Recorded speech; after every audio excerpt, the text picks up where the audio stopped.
할렐루야. 사랑하는 대강의 가족 여러분, 오늘 하루도 하나님의 말씀과 동행하는 삶이 되길 소망합니다. 오늘 함께 나눌 하나님의 말씀은 에베소서 4장 29절 말씀입니다. 무릇 더러운 말은 너희 입 밖에도 내지 말고 오직 덕을 세우는데 소용되는 대로 선한 말을 하여 듣는 자들에게 은혜를 끼치게 하라. 아멘. 이 탈무드에 이런 글이 있습니다. 어진 사람은 눈으로 본 것을 이야기하고 어리석은 자는 귀로만 들은 것을 이야기한다. 재미있는 말입니다. 이 사람 사이에서 일어나는 문제의 대부분이 말이 불씨가 되어서 생겨납니다. 깊은 생각 없이 던져놓은 말이 엄청난 화력으로 사람들의 속을 여지없이 태워버리는 일들을 우리는 많이 봅니다. 그래서 말은 신중해야 합니다. 귀로 들은 말은 할 수만 있다면 들은 것으로 끝내고 더 이상 전달하지 말아야 합니다. 말이 전해지다 보면 얼마나 부풀려지고 또 사실과 다르게 왜곡되는지 모릅니다. 그래서 할 수만 있다면 내가 눈으로 확인한 것 같이 확실한 말만 하는 것이 좋습니다.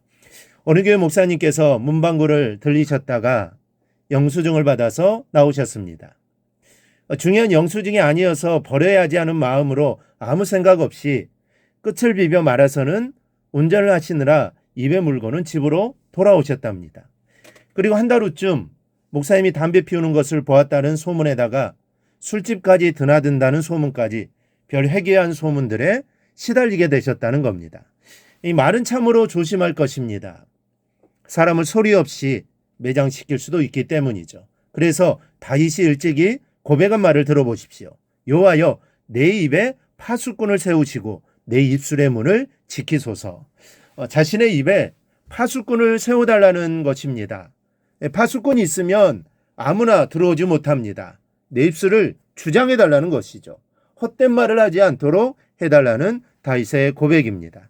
여러분, 말은 존재의 집이라고 합니다.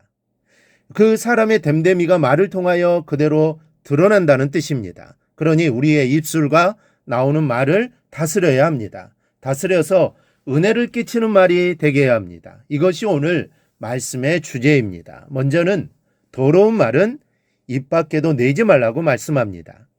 여기서 더럽다는 말의 뜻은 부패했다는 말입니다. 무엇인가 좋지 않은 냄새가 나는 말을 말합니다. 듣는 사람들에게 도통 유익이 되지 않는 말을 말합니다. 마음을 상하게 하고 감정을 돋우는 말이고 사람의 생각이나 마음을 썩어지게 하는 말을 말합니다. 이런 말들은 입 밖에도 내지 말라고 하셨습니다. 어렵게 받은 은혜를 입으로 다 까먹는 성도들이 간혹 있는데 은혜를 받았을 때도 가장 먼저 조심할 것이 입술인 겁니다.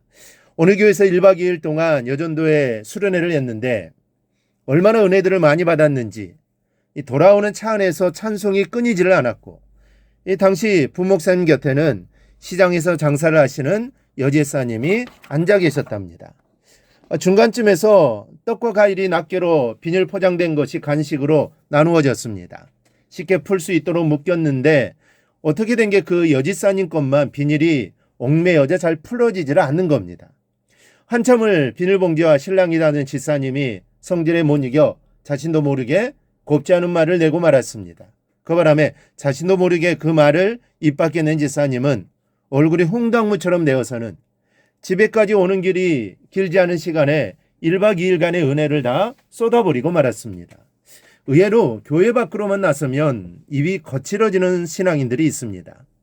우리의 입이 은혜롭지 못하면 신앙이 은혜로울 수 없는 겁니다. 무릇 더러운 말은 입 밖에도 내지 말아야 합니다. 그래야 은혜가 되고 성도다운 모습입니다. 둘째로 덕을 세우는 선한 말을 해야 합니다. 덕을 세우는 선한 말이 무엇입니까?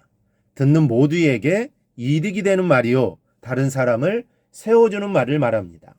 그런데 기억해야 할 것은 사람의 속에서 나오는 말은 100번 들어도 유익이 되지 않는다는 사실입니다.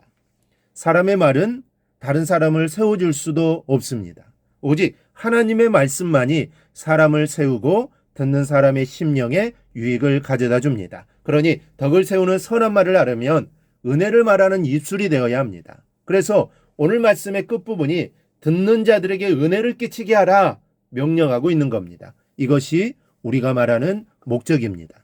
새 사람을 입은 사람의 말에 하나님의 은혜를 나누는 것이 없다면 그것이 아무리 덕스럽고 선한 말이라 하더라도 단순한 인간의 대화일 뿐입니다.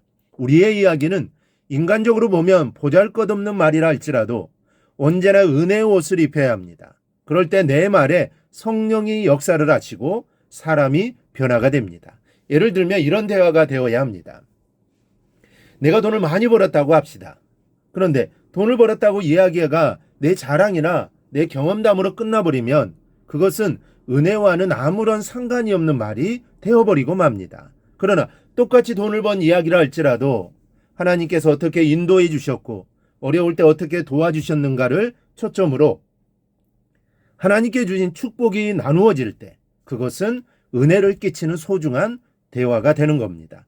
어려움이나 역경을 이겨낸 말들도 내가 중심이 되면 연민이나 인내의 얘기로 끝이 나지만 하나님 중심이 되면 성령의 은혜가 그 듣는 사람에게도 역사하는 대화가 되어지는 겁니다.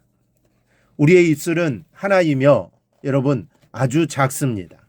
하지만 이 입술을 어떻게 사용하느냐에 따라 은혜의 말이 될 수 있고 나를 자랑하는 교만의 입술이 될 수도 있습니다. 이 사실을 우리 모두 기억하고 우리의 입술을 잘 다스려서 하나님의 영광을 드러내며 살아가는 우리 모두가 되기를 주님의 이름으로 축원합니다. 오늘 묵상한 말씀을 굳게 잡고 삶으로 실천하며 살아내는 대강의 모든 성도들이 되기를 축복합니다.